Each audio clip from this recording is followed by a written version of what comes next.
Two friends from Iowa finding out what's beyond living after death. C&R isn't just about the paranormal. It's about bringing the community together by sharing their experience, evidence, and the fun moments during a paranormal investigation, so that you, the community, can be a part of our journey. Welcome to C&R Paranormal Podcast. Welcome back to another episode of C&R Paranormal Podcast with your host Chris and Ryne. We have two special guests today. You might know them from Get Haunted. It's Rob and Sara. How's it going, guys? It's going. I love your intro. That is so cool. So, C&R, what does that stand for? I'm joking. It's Chris. I know that. Good. How are you guys? Doing great. Not too bad. Awesome. There's Danny. Chris Smith. I see Danny. Oh, yeah, look at all those fun people now. Look at all these people. All these people. Mark Brown. It's not my show. Why am I calling everybody out? I'm sorry. Oh, you can do it. Like I'm on duty 24/7. Hey, Patrick. So we'll get started with the questions. We have the main question tonight will be, so the background of Get Haunted, how did you guys start and become what it is today? Chris is like, you know what? We're not going to warm them up. We're going to get right into it. We're not around tonight. We're just getting into it. It's all business. Chris is all business. He's like, yeah. Go ahead. I'll take the first part of it, and then I'll kick it over to the boss. So yeah, Get Haunted. It really became an entity, like, legally in 2019. I was working for another event company, and I was making a lot of merch, so I wanted to, legitimize the things I was doing. So, I had this thought, and it wasn't always Get Haunted. Like I kicked around the name in my head for a while, but I always kept coming back to Get Haunted, right? And I don't know if I fully knew the vision quite yet in 2019, but that's what I landed on. And then that lasted not much longer, and off I went, and I kind of quit the paranormal for a little bit, but I did miss it. I missed a lot of it. So for me, I started thinking about it. I'm like, what if we could? Part of the reason I quit was because of some of the silliness we all witness, especially on social media. But I was sitting around. I'm like, there's so many people out there with different skill sets, with different thought processes, with different belief systems. There's lawyers, there's doctors, there's creative people, there's filmmakers, there's everybody. There's all these different people working in this field, but they were very much working in silos.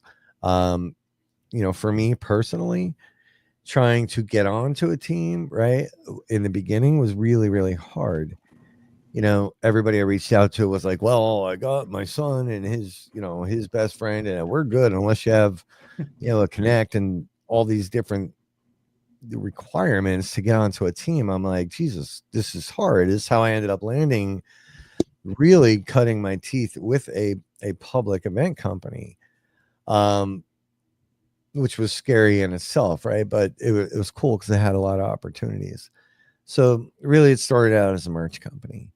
Then I had some of my own personal issues inside of the paranormal, based on the paranormal side, ultimately leads to the bigger story here.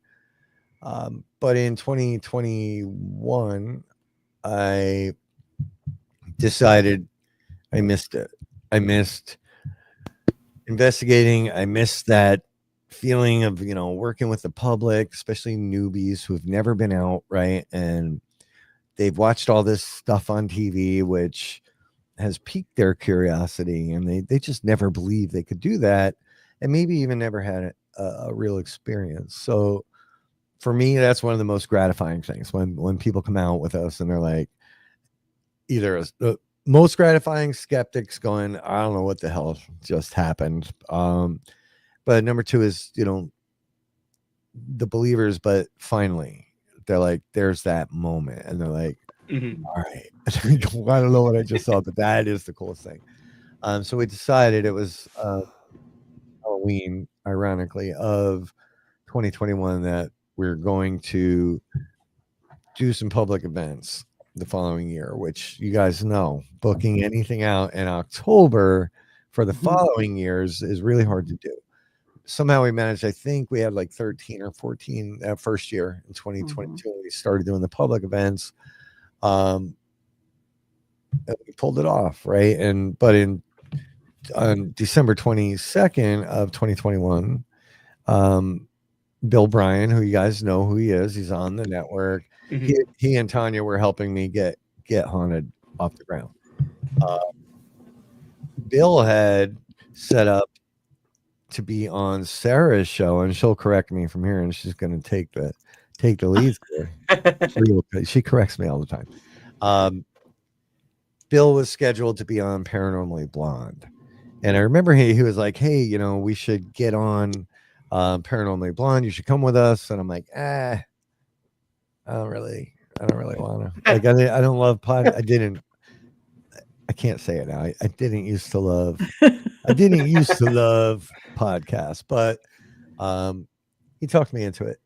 And next thing I know, I was on Sarah's show pitching the concept that we had for Get Haunted. I'll let the blonde. And then I was like, oh, I love that idea. I'm going to steal it. Yeah, you did. And that was it. I just signed the papers. No, and that's very true. I'd been doing podcasting for a little while, and not very long, but a little while. And he came on with Bill and Tanya, and everything they talked about with Get Haunted to me was like, oh my gosh, yes, please sign me up. And I signed up to the network that night. I got off the show. I signed up. I think I bought something from Bill that night as well, because he makes equipment. And right away, I was finding guests to be on Paranormally Blonde through the network. And I loved everything about what this space was about. And it was about people working together. And it just, I was just a member of the network. I was just simply a cult follower at that moment, I guess. I didn't realize. She was a fan of mine. You can admit it. I wasn't. You're a groupie. It's funny because we didn't really, after the show, we didn't really talk a whole lot. Like here and there, he would have, I always make this joke. He thought he's quite funny. Sometimes he'll have a funny thing to say once in a while online. And so, I would comment here and there, but not, it wasn't anything personal, or it was just like, okay, there's a funny guy. And I think I reached out at one point because he was a merch maker, like, hey, could you help out the blondes? And talked maybe a couple times like that, like here, we were looking at candles. We were looking at a couple situations. And Chris, so, I love the network, but I really didn't know that much about Rob the man Stackowitz. I didn't know that much about him. I knew this guy had worked for a rather large event company. He shared that on the show. At that point, he had lost his job in the corporate world, like many did during COVID. So, I knew that kind of stuff, but I just knew the space was really cool. And so I did I participated in the space like everybody else was. That's really what caught my attention, was everything he said was true. Yeah, look, for 24 years, I worked for a pretty big Japanese company. I ran a competitive analysis team. I had a lab in New Jersey, a lab in Atlanta. And my job for all those years really was to take competitive equipment and software, bring it into my labs, run through it as a user, run through it as an engineer would, sort of reverse engineer it. Understand what its strengths, weaknesses were, understand where the holes were, and more importantly, understand how our products stacked up against those. And a big part of that was the user experience, right? It's because you can have the best piece of equipment or anything in the world, but if the user experience sucks, it's just not going to work. Like scissors with a square thumb hole. And that is what helped me, I think, identify where the holes were, at least in the industry at the time. Seeing frustrated customers, seeing the complaints come in, seeing, and then in the field itself, because I experienced it, seeing how challenging it was, right? Like, and I'm sure you guys ran into some of the same challenges trying to get your own shit together. So yeah, so I'll be honest, you guys can go back. I'm sure it's still out there somewhere. As I was pitching the concepts to Sarah, she's really one of the first people that heard the idea. I saw the spark. I saw the light bulb go off, and I was like, "Damn, man, maybe I actually." I like how he makes that sound like it's shocking. I saw the light go off. Sarah understood something. Can you believe it? Really amazing. But no, like, but when someone grasps a concept you're pitching, it actually, it emboldens you and it makes you, it motivates you. So yeah, that was really it. It was a couple of months later. There's hours long shows out there about this, but I had a very big paranormal, and some people call it an issue. At the time, for me, it was the end of the world. And it almost did become that, like, honest to God.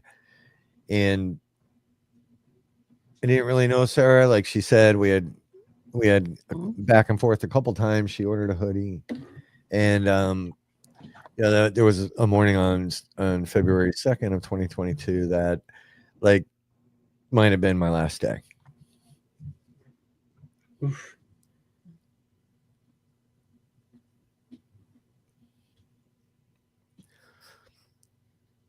This little voice in my head said, "Reach out to that lady."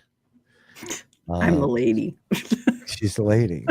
So I did. I messaged Sarah and I was like, "Hey, and I already knew the answer, and I'm not quite sure why the approach was this way, but I was like, did I ever tell you my story?" And I'll let her tell that part, but she was like, "No, but go ahead." And I did. And I was struggling with a lot of things that, the bulk of which I was placing on the paranormal and on dark things that were ruining, in my mind at the time, my life. So we talked, and I went through this whole story, and somehow she managed to listen the whole time. Then came this series of questions that were really strange, because every time I had one of these massive experiences, I documented it. I had a journal full of, this happened this time. None of it made any sense. There were things happening in my home, which is, ultimately, I think part of that led to my divorce and a lot of different problems. My dog was being, everybody knows Leo. Leo is a hero. He's a great American hero. Leo was getting smacked around. This shit was documented. It was really happening. Mm-hmm. But even in the middle of that, and I truly believed I was crazy. It's like, this cannot be real. This cannot be happening right now. And why is it here? Mm-hmm. then there was a lot that happened, which that's ultimately what led me to Sarah to reach out to her, and she started asking me these questions, right? All these questions about things that happened to me in my past, very specific. She doesn't remember them. I know them, most of them by heart. Some I still have written down somewhere, but I do remember, during this very long talk, going, "Who the fuck is this lady? Like, how does she know to ask that?" Because like one example was, "Hey, what happened to you at 8 years old?" I'm like, why would she ask me that? And so anyway, a lot of questions. None of it made any real sense to me at the time, and she had to go. She's like, "Hey, I gotta go." She's like, "But," she's like, "Hey, did you ever? Hey, Rob, did you ever? Before I go, did you ever think that those demons you're fighting belong to you?" I was like, "That's an interesting statement." She's like, "I gotta go. We'll talk again." And that's when I was like, "Hold on." I sat there. We hung up, and or I think we were messaging. Messaging, yeah. And I'm like, I gotta get my journal. I gotta get my journal, and I go and get it, and I'm going through the things that happened to me, that the ones that I wrote down, and then that's when it all clicked. So I was like, "Oh my god!" So it turned out, right. The other thing she said is sometimes you have to walk through the fire to get to the other side. So basically, what happened at the end was, I started comparing her questions to my experiences, and they were connected, like in fucking scary ways, guys, like in ways that nobody should know. Like, I'm like, she a witch? I don't know what she is at this point. I've been called. Yeah. Secret psychic. I'm like, okay, so really, to simplify this, is the paranormal experiences that I had, that were affecting me very, very deeply, all of a sudden now made sense, because they were reflections of prior trauma, really, and sometimes in some very specific ways, like the 8-year-old one. And I was like, it literally changed everything, and I went from being scared and suffering to realizing that this location and these scary ass experiences were really asking me, or telling me, they were like, "Hey, dude, like you've got unresolved trauma, and it's time to address that. It's time to fix it. Oh, and if you don't want to talk about it, here's all your shit, by the way. I'm just going to remind you about it. I'm going to put it all on the table, and you're going to work through it." Because by practical standards, what most people would think is success is where I was. So I was making a lot of money. I was living the American dream, a house, kid, all that money. But I just wasn't happy. So it was a huge reversal, and it gave me the power back to take my life back, and to stop blaming the paranormal for my problems. And over the next, God, I don't know, however many months, I mean, some would say I lost everything, but I feel it went from feeling like that to feeling like I gained everything. So that's how Sarah came into my life.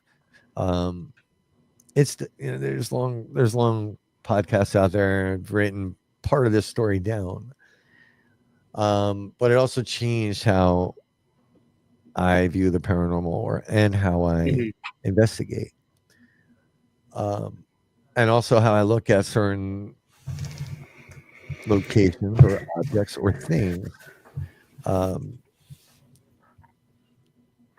in a very, very different way. So that was that. So this all happens, and I go from a shit show to like like I got CPR. All of a sudden, I'm back in action, and a few months into it, a couple months into it, not long after, Sarah sent me a message, and she was like, "Hey, you suck."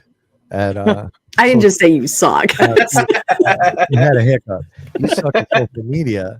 I'm taking that over, and I was like, "Please do," because we were pretty flat in the beginning. We had a couple hundred followers, and Sarah has a way of connecting with people that I just don't. I'm a 54-year-old infantry veteran from New Jersey, not the most eloquent guy in the world. And she's just not that, right? So when Sarah took over, the network started growing, and it truly is what we're about. We're about the networking and working with guys just like you and all these people on the side. Hey, Denise. Hey,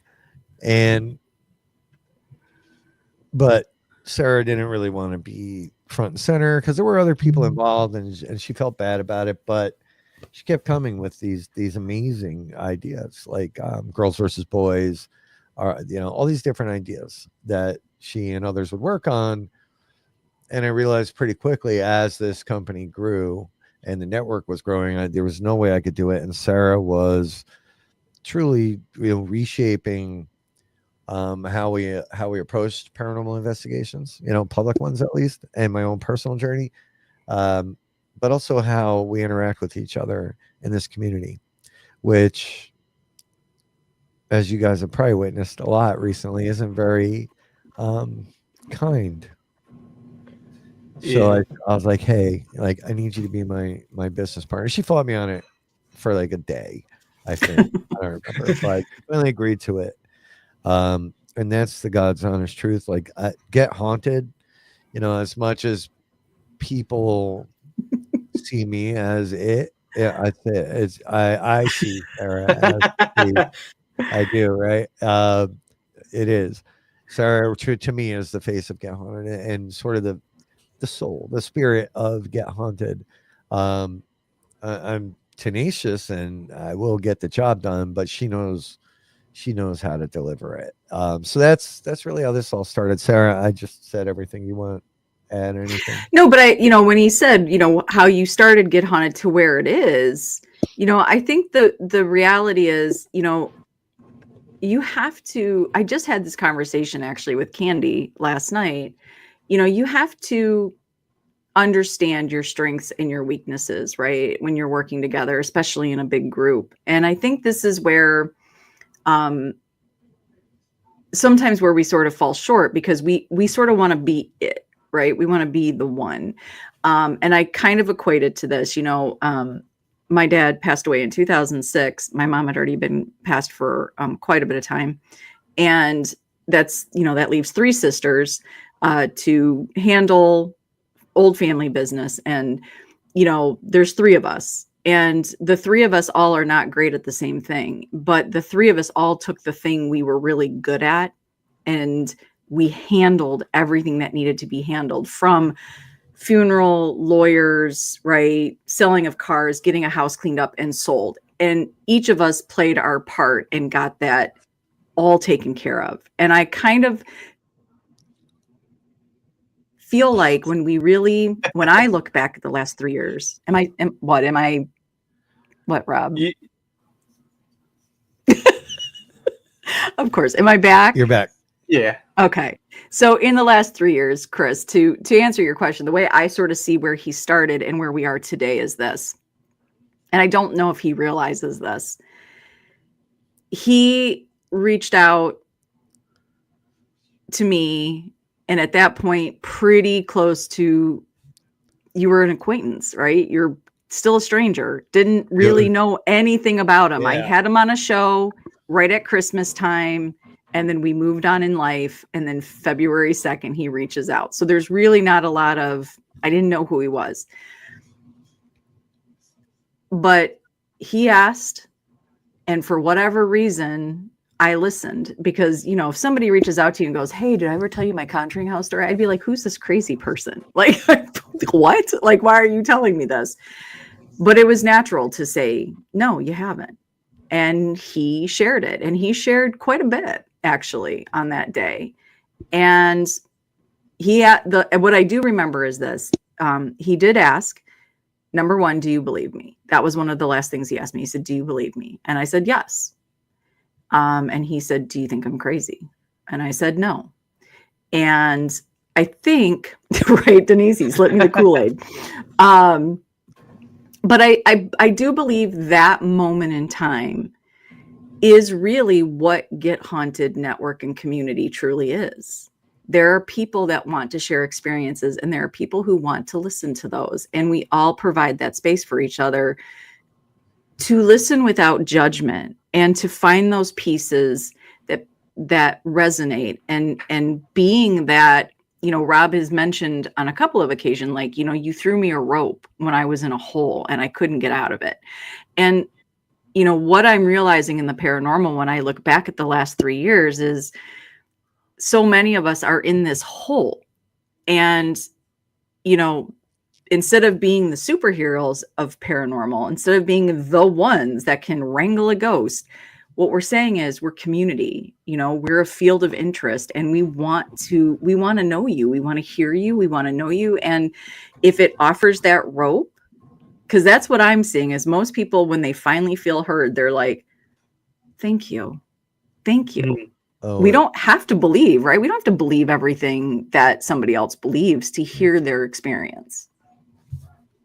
Yeah, no, look, the reason I asked those two questions were because, when and some of my stories are unbelievable. They are. I understand it. And it's why I don't share a lot of them. I've shared some, but, and they do, like, when you have something at that level happen, you do even question your own sanity, right? A lot of people during those, it was about 7-8 months worth of just chaos. A lot of people were affected by it.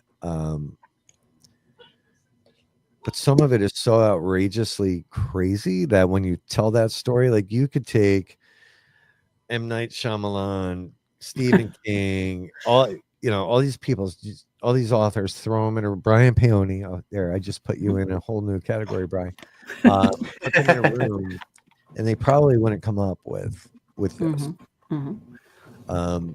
So there would be literally be days, right? And once you're unemployed, like, you have nothing but time, and you sit and you go, how? Like, this just, even as an investigator, seemed unbelievable. So it was very, very important to me, for my soul, for her to believe me. She was my first stranger I really shared a lot with. And I think it's also why you guys see some of the values that we have. I don't really question I never really question anybody's experience. I think that's bullshit when people do, right? Chris, if you came to me and said, hey, dude, I just saw a leprechaun running through the house, who the fuck am I to even... I might question them. I don't know. Yeah, although that'd be cool to see, though. It would be, but, like, seriously, why do I do that, right? Especially if you're not trying to sell me something. And what people don't understand is when people have those moments, and it's scary sometimes to, question your own sanity, especially if it's something that's repeated. It's why I think the vibe of our community is so different. Yeah, I have Denise, so different than others. Mm-hmm. I mean, you can go to recent podcasts as far as yesterday where, people just want to smash other people's stories down. And I don't think that's okay. Sarah taught me that. And in the past, I didn't do that. I do remember questioning things, at least in my head. And it's okay to question. But to smash people's theories or experiences or thoughts or investigative methods or belief systems down, it's just not okay. And Denise, I didn't judge you over Bigfoot. I just never wanted to meet Bigfoot. I was afraid of that damn thing. So, they call us a cult. They call us a lot of things, but it's a culture. And it's why I think you two fit so perfectly into the Get Haunted universe, and all the people on the side is, like attracts like. Your vibe finds your tribe, and that's what really what this is all about. Not about the events. It's not about merch, even though I wish more people would buy merch, because but buy merch. Yeah. It truly always has been about finding people like you. And I put a lot into this. I put a lot into this company financially. Sarah and I both, emotionally, like there's our hearts and souls have been poured into this we're coming up on 4 years now. And, you guys are witness to the beatings we take. If we truly didn't believe in what we're doing, we would have ran away a long, long time ago. So here we sit, talking to two of the coolest guys on the Get Haunted Network. Thank you. Yeah, when we started CNR, I don't even know, because our very first investigation was March of 23, and then we officially started CNR in April. But we were just a logo on a shirt, because I went up to Chris. I said, we're going to Waverly. We've been there twice before, I think, doing tours, and we wanted to do the public and investigation, see how that went. And then I was just messing around. I said we should other people are probably doing it, and I said, let's put a name and logo on the shirt and go there and have a team. I don't think nobody did there, but I was just messing around. And so after Waverly, we both were sitting together, and we're like, how do we make CNR into what we are today? And I actually went around looking at different teams to see where we can put our foot in the door. And these great people, they'll be at the Paracon, they're a vendor, but Illinois Paranormal Research Group, they I actually emailed Cheryl, the lady, and I said, hey, we're a new team starting, and we're looking to see if we need some guidance, or what. I can't remember what the email said, but she invited us to the Arsenal Quarters one, and then after that we're here. that is the beauty, like that right there. That story, Ryne, is kudos to that team. Kudos to that team to say, come hang out with us, because that is what this is all about. And I think we so often, especially with social media, talk at each other, right? We don't talk with each other. And I do believe, we have found this beautiful crowd of people that will talk and ask questions. I get nothing from going after it. If somebody's, there's always the big conversation of fakers, right? I don't personally get anything from watching people and going, I'm going to prove you're faking. I just don't have that time. And nor do I want to spend my time on it. But I think when you meet teams like yourselves, and we got to meet you guys at last year's Rock Island Expo, you guys were so cool and so kind when you were in our session. And that was my satanic demon session. Of course, that's right. You put a spell on them. But I remember right away, you guys were exactly like the team you met with Illinois Paranormal Research. Is right? You guys were always like, what can we do? Like, hey guys, if you need anything, there needs to be more of that. There needs to be more of, I froze. Tell me when I'm back. Am I back? You're back. Am I good? Okay. I love that team threw you a rope and you guys throw ropes for everybody else out there to say, hey, like CNR's here. What do you need? What anything. And I think there needs to be more of that. There needs to be more people out there saying like, like you said, we put a logo on a t-shirt. Now, what do we do? How do we get, because I didn't know either. To be honest with you, I've had a team for a long time. And it wasn't until I met Rob that I get to get in a lot of I simultaneously I can get let into locations and also kicked out of them, right? We it's the beauty of this community, right? But you get immersed in it, right? You get immersed in it and and to meet people. What? I have to give you shit. You got to write that down. The beauty of the community. But yeah, Leo has a logo now. I mean, everybody should be branded. Period. And it is one of the very first things I think I tried to help. I even still have them, like original, Paranormally Blonde designs that we were kicking around. So it was fun.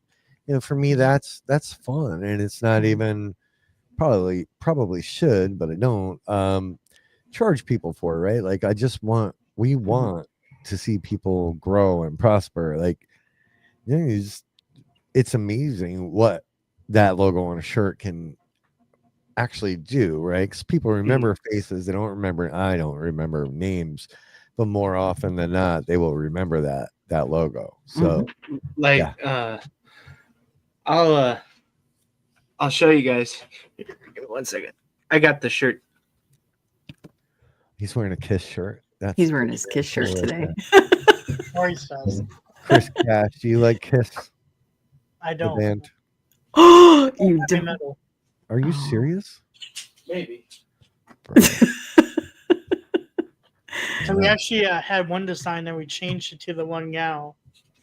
Some rebranding of it. Yeah. All right. It takes time, right? You got to kind of evolve. You see something and then it evolves. Sorry about that. So we went from, I mean, it's still kind of the same, but I don't know if you can. Yeah. Love. I feel like, did you have that one last year? No, we had. I think we had our new logo. Your new one? Yeah, I knew. And then we went from, this was when we went to technical shirt difficulties, I guess. But, and then we went from that. We were CNR Paranormal Investigations. And then I decided I didn't like the investigation part, so I just... Yeah, it limits it. It makes it sound like your only job. So, all right. So now that you're rock stars, just leave it alone. Okay. And thank you for your amazing logo. That one is so great to print. It's an easy print. Yeah. And it looks amazing on banners. So thank you for that. You're welcome. I try. So I always have the logo in a white background. That way I can, if somebody wanted to print on it, I just send it to them.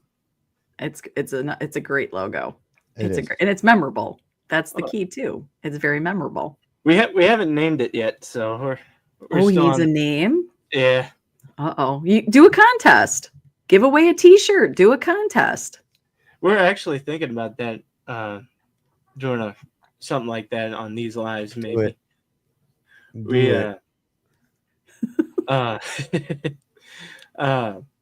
yeah, we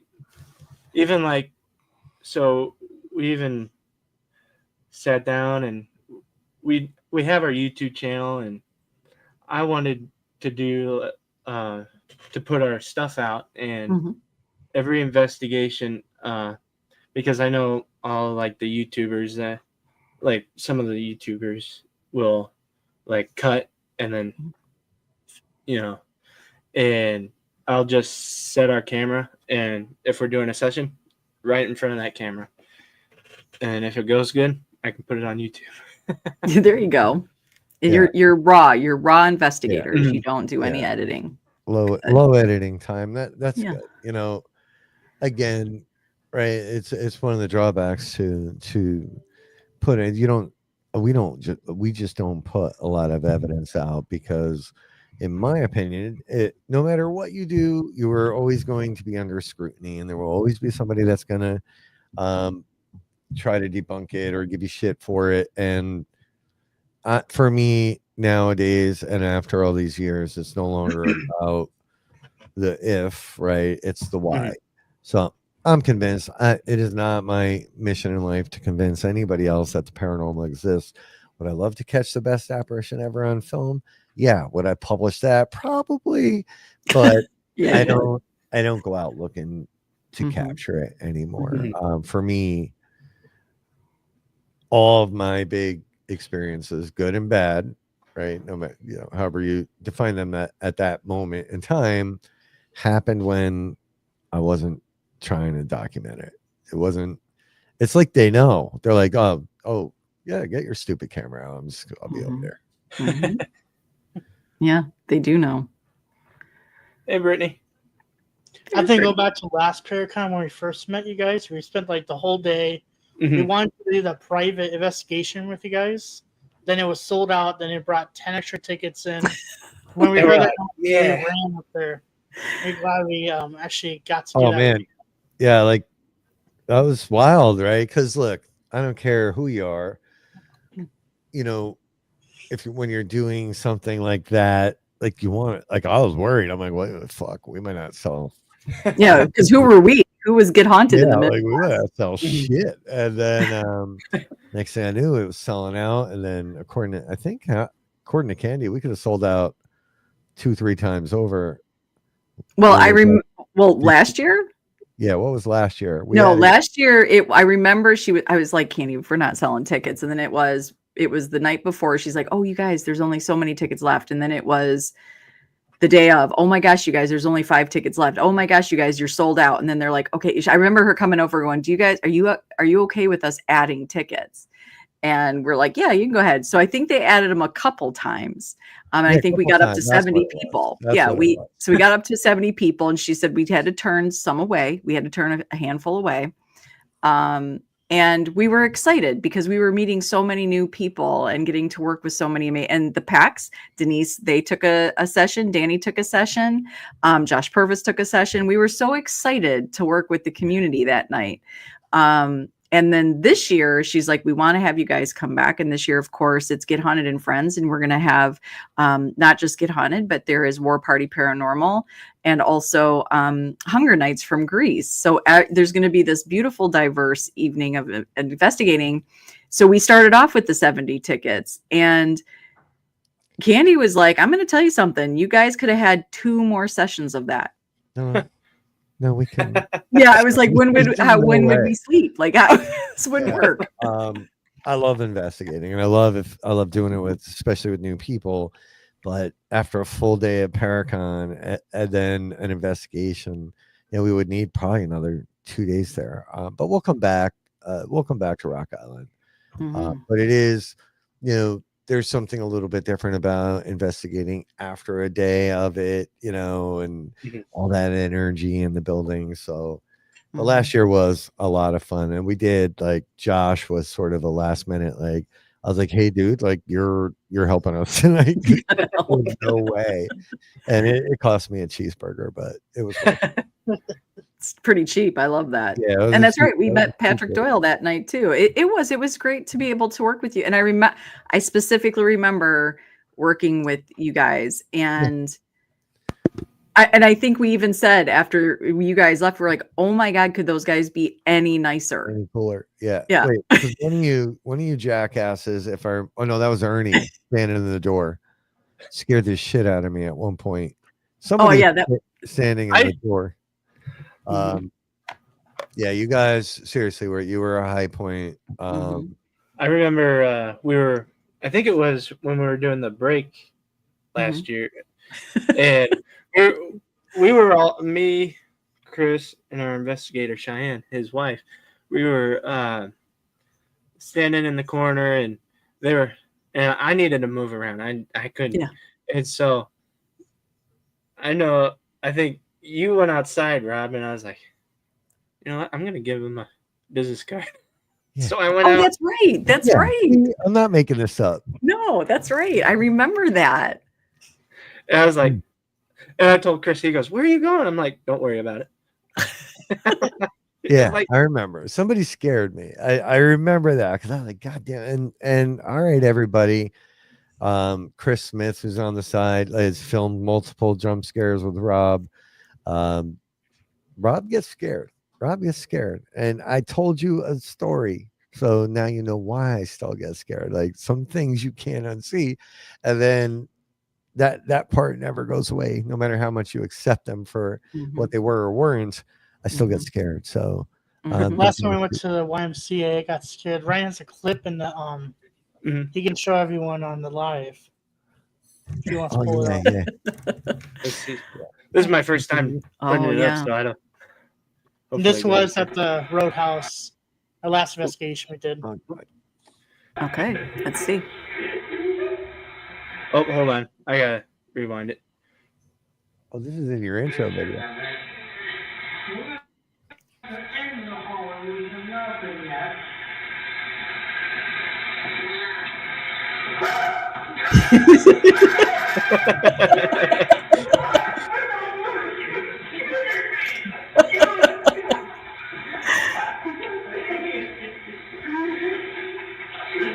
And we were, and I got another one too, but we were actually on the 4th floor in that hallway, and we were doing a the hide and seek experiment, and one of our guests, we didn't know was up there. Oh, I thought he went downstairs actually and hid, but he like just moves a silent move, and he got me good. The spirits were kind of tricking us, I think, during that. But we were walking down the hallway. I had the TikTok live thing, and I was paying attention to that. And all of a sudden, he starts screaming and running, which got me. Well, that's another reason not to film, right? Because when you are filming, your focus is on that camera or on that screen, and everything else then becomes magnified. I don't like it. I don't like it. And the 4th floor is really freaky, right? Like that's the hardcore area. Yeah. And then I got. Sorry, go ahead, Rob. No, go. Oh, so I got scared on the boys' locker room because I saw an apparition, and we were in the totally dark. It was me, him, and our now investigator Jody. We were in the dark, and we were doing a spirit box, and I was just paying attention, letting my eyes adjust, and all of a sudden, I happened to look up. There's a big old tall shadow figure with black suit, black tie, black hat, white face, and scared the crap out of me. And we were so after that happened, we were walking to the next room, and something was laughing at us. Oh, wow. And I'll show that. Yeah. Oh, here. Oh, okay. What was that? Don't do that. Keep it. Oh, right there. Okay, calm down. Hi. Okay. Now I'm feeling nervous. Let's go. That scared the crap out of me. It's so weird. It was just something right there. I don't need to. We're not tracking this. I was just paying attention to the spirit box, and then I happened to look up. That's how you know. Yeah, now it's on. And then Oh, there's a camera here. So mark that for a time lapse. What time is it? Is it following me? Oh, yeah. Oh, that's good. that little laugh right there. I heard that. Yeah. It's just.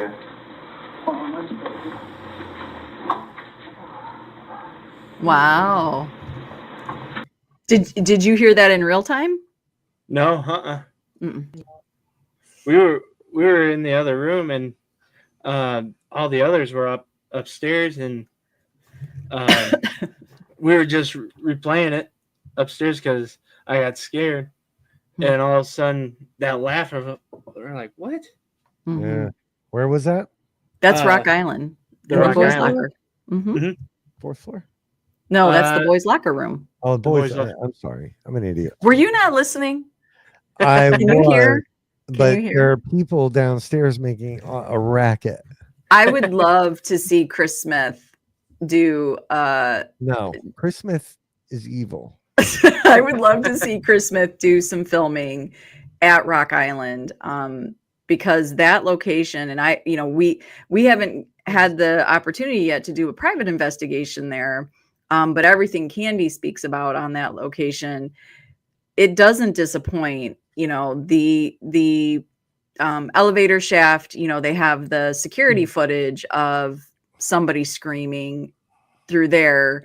That trunk room really does get a lot of people. That energy in that room does get a lot of people. And I still I didn't get to go down to the pool. Have you guys investigated down in the pool area? I don't think so. Yeah, that's one thing I want to do. There's so many. This is a big location with so much history that I think you could go to that location several times and get something different each time. We did catch later on, because I decided to look back at it again.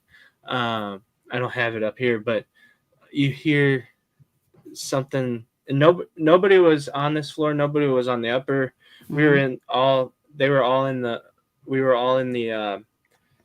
I think the first floor, and all of a sudden you hear this dragging, like sounded like a trunk dragging, and then footsteps.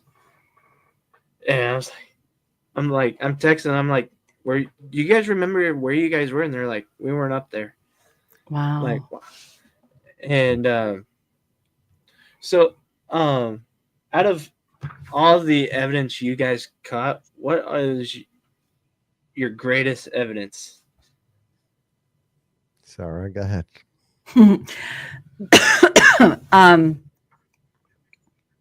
I would say for me, maybe one of the most impactful ones that I've experienced through a Get Haunted event was Mid-Orange. That was in November. Was that in November, October, or November? It was chilly out. I remember that. No, that was September, because that's when we also did our lecture. So It was September, end of September. Mid-Orange is an amazing location in the Hudson Valley of New York. And we were in one of the, what are those? I can never get this right. What are the houses called? It was a cottage. One of the cottage. Yeah. So we had done a session there, our first session there, and they're rather large, like it's not a small cottage. There's a few of them. And we were waiting for our second session to show up. So this is multiple buildings. You're out in the middle of nowhere, just so everybody knows. It is dark, right? It is out in the middle of nowhere. You're in the Hudson Valley. You're in some very hilly, mountainy areas. So when the second session showed up, we had our team next of kin take the guest to the second floor. And Rob, Danny, and I wanted to stay on the first floor. We were like, you guys take this one. We were just kind of hanging out. And one of the guests had been with Rob at the Conjuring House. They were talking. He's like, oh my gosh, I went to the Conjuring House with you, and they're having their talk. And I heard something, or something got my attention to go out in the hallway, which was this long, dark hallway that ended up into like a big open space. And I don't know what the open space was. It's almost like a cafeteria-esque type room. I don't know what that is. I think it's where they had all the bunks. Okay. So there's a few doors, and I look, and I'm out there, and I'm looking, and I cannot believe what I'm seeing.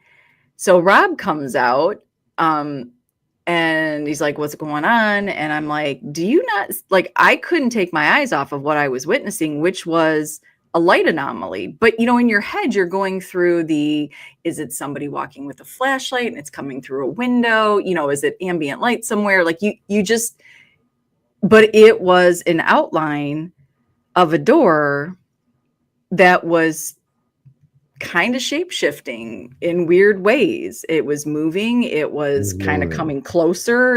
And he's like, what the hell? And then Danny came out. And then I wish I could remember his name because he was really, really kind. Yeah, I can't remember it either. He's a really big guy. So I was kind of in the middle of the hallway. Rob was to my left. Danny was directly to my right. And the gentleman was behind me. And through that door, and I don't say a lot of things, I don't know. And I was like, what the F is that? Like, she doesn't get scared. Like, she doesn't get rattled very easily. This one, I could tell. Like, she was drawn to, like, it was like my brain couldn't compute what it was I was looking at. And you guys are young enough. Do you know Flat Stanley? Like, do you remember Flat Stanley at all? Usually they would send these home with children. It's just a little Stanley dude, but he's one-dimensional, right? So in my head, I'm like, this looks like a pitch black Flat Stanley. There was no dimension to him.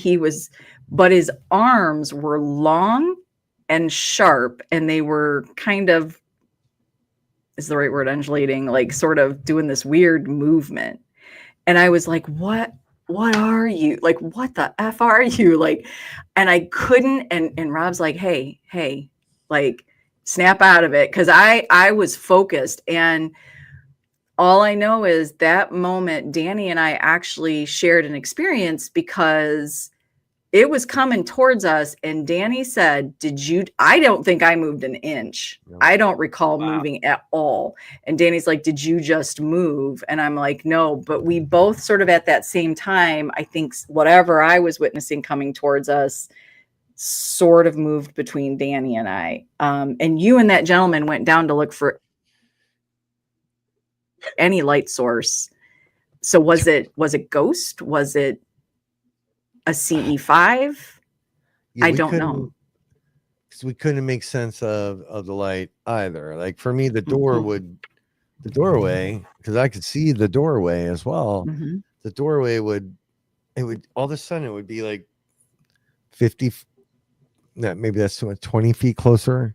Mm-hmm. And then it would slowly like retract. You all right? I'm okay. Stop. Sometimes it would dim out and then like back up. It was fucking insane. And I'm like, you're just like, now this is a weird one because Sara, like, in all of Sarah's, you know, helping me through some stuff, there's a door that comes up quite often. So for me, I'm going, is this finally the door that she's been talking about for 3 years now? Or 2 years or whatever it was. So I was fascinated by the fact that it was a door, and there are a couple of door stories and some of our in our history, but I don't know, but I saw what she saw, the four of us did, and that was the same night we got that crazy ass EVP. Oh, right. You guys have to go to Mid-Orange. You absolutely have to. We'll definitely put that on our list. Yeah, it's a great place. And you're not far from the Shanley in New York. You're not far from the Pine Bush UFO Museum. Hudson Valley. You'll be busy. Yeah, the Hudson Valley is known for the UFO stuff. So, and Bigfoot. So it's a cool place. We speaking of doors, Rob.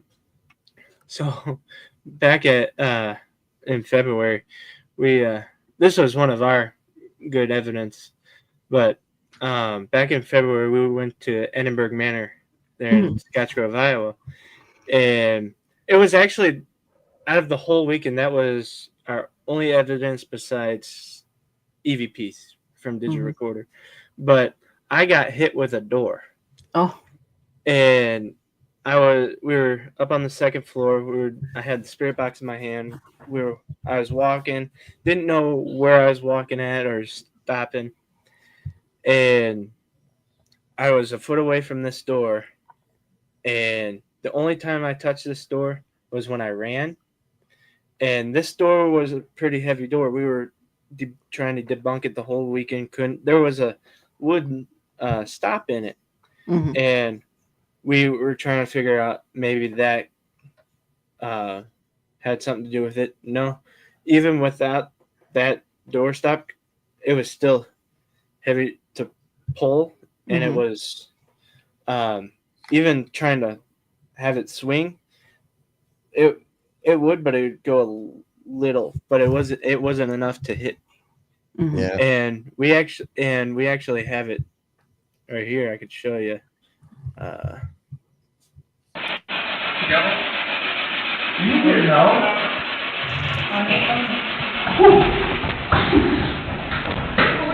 Oh, wow. And even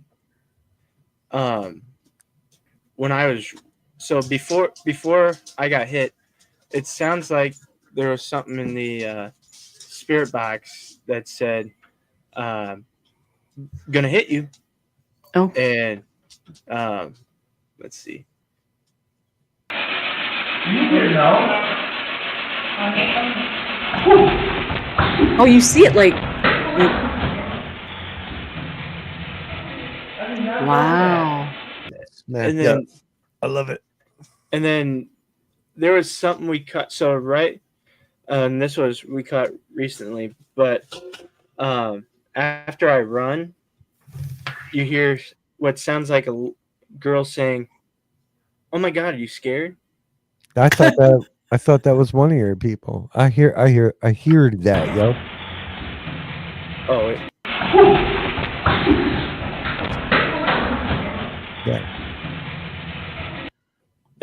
that wasn't us. That's Because cool. it was just That's good. it was Nothing like being mocked by a girl ghost, Ryne. Oh, Yeah. what are you scared? Happens to me every day. We caught that after the fact. Recently, looking at it, I'm like, it was only 3 of us up there. Our nurse, our investigator Cheyenne, she was downstairs, and after that hit me, we were radioing to her. I was like, "Did you see this? Are you able to go back see if I bumped nothing?" Yeah. And then going back to hear that was amazing. We really need to put cameras up. I think that is so amazing. Like you put up your static cams, right? And to have that capture those types, because I don't even know if you could capture that if you were filming.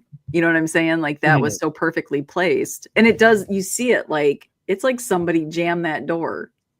And I wasn't even touching that door at all. Yeah, you were off of it. The only time I touched that door was when I ran. Yeah. And which with CNR, that's I think with me, if anybody's investigating with me, I think they'll be scared because I got scared. Or that could be your tagline, Ryne. You could be like CNR paranormal. If you're not running, you're not paranormaling. Like, oh, that'd be cool. But like, I think out of me, that would be the best one of evidence that we got. We did have that apparition we showed you guys back in the Paracon that we caught at the school, and it would form and then it would kind of go I off. remember that. And then, and that was another piece. And then, which one was your favorite, Chris? We don't have it in the file, but it's at Granger House, in Marion, Iowa. We went that ribbon when it was falling down kind of from the base of the stairs. Yeah, so when I went to go back to the footage, well, Cheyenne, she caught it on our phone. We went back and caught it on the phone. Well, it was going down and it disappeared out of the screen. But when I go back, it goes down and then it stops. Oh, And that's the end of the video. Yikes.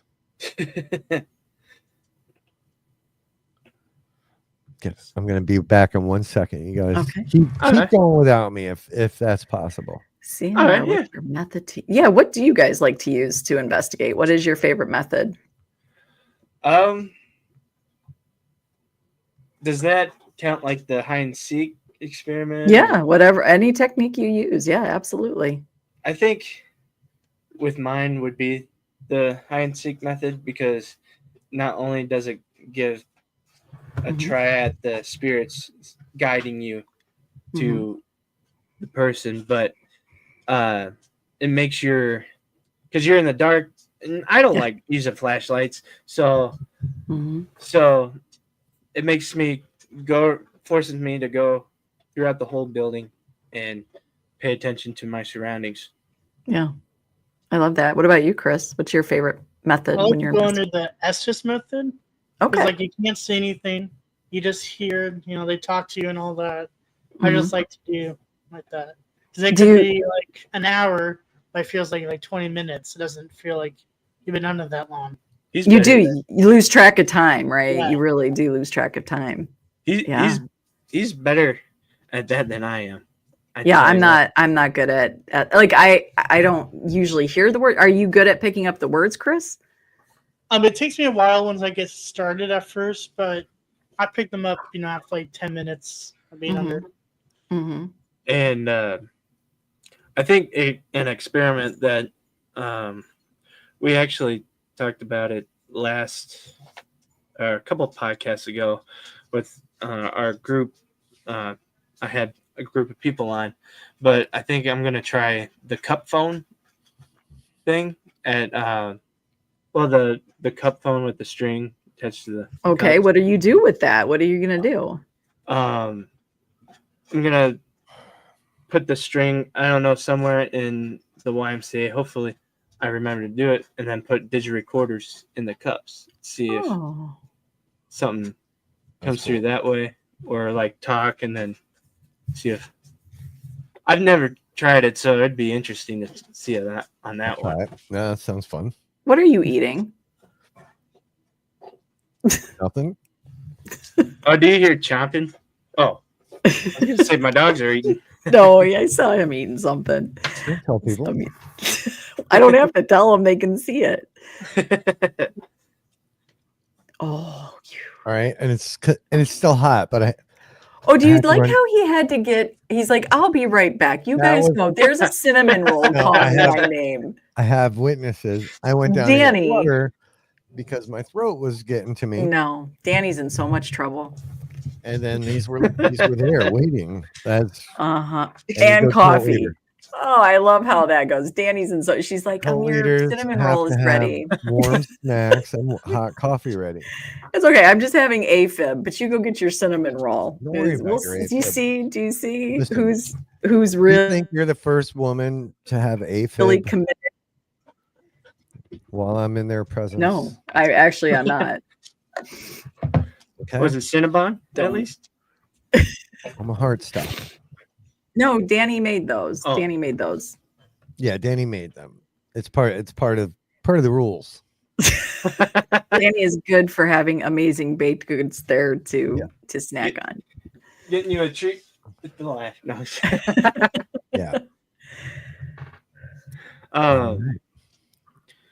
But okay, what was it? I lost my train of thought there. All right. Rob has that effect on men and women. But seriously, thank you guys, for thinking about us and having us on. You are two super cool, super awesome friends of ours. Of course, we want to. I can't wait to hang out with all four of you. Yeah, it'll be fun. So what the hell's Sarah looking at? Why are you looking like that? I don't know. I don't know what I'm saying. So I'm not high. So I'm sure everybody knows on the live, but are you guys able to give out your social?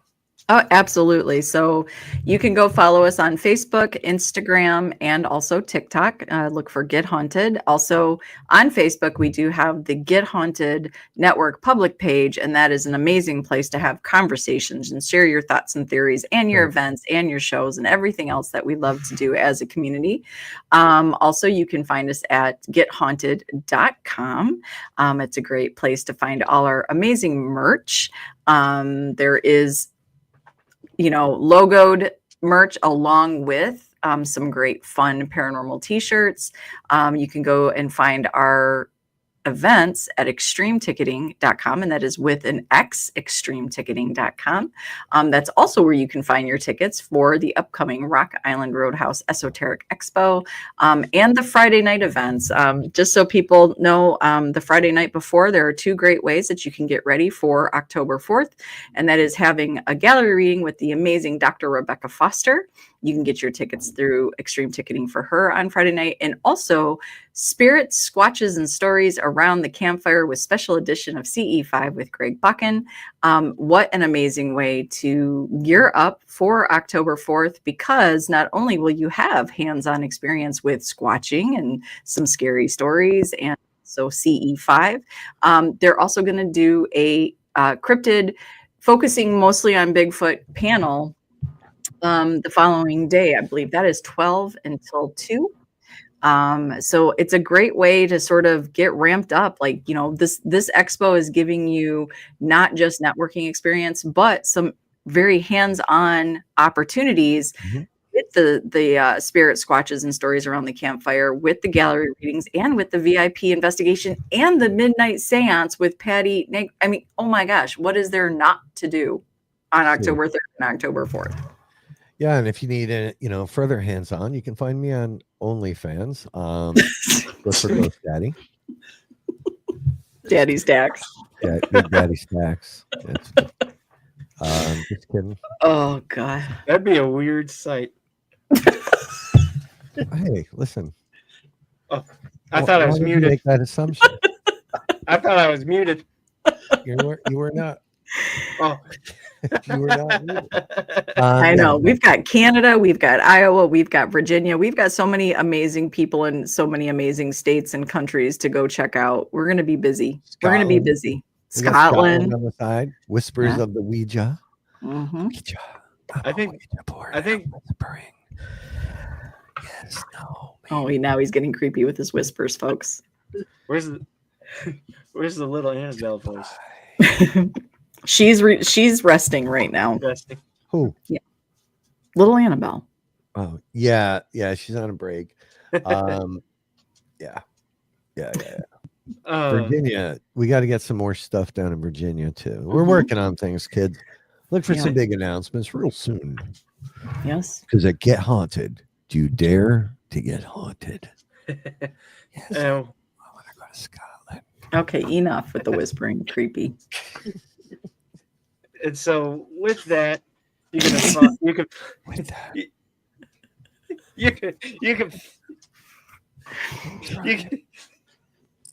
can follow Rob and Sara on the Get Haunted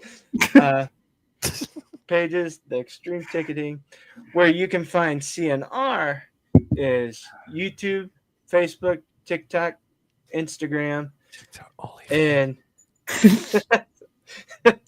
and how you can search that is C_R paranormal. We also have a website, cr-paranormal.com. Thanks again, you guys, for coming on this podcast. It was definitely great. Thank you. He's like, Chris, we're never inviting them back. And why don't you come over? We'll watch a movie. You're creeping me out. I hope, Jason McGray, you caught your name whispered.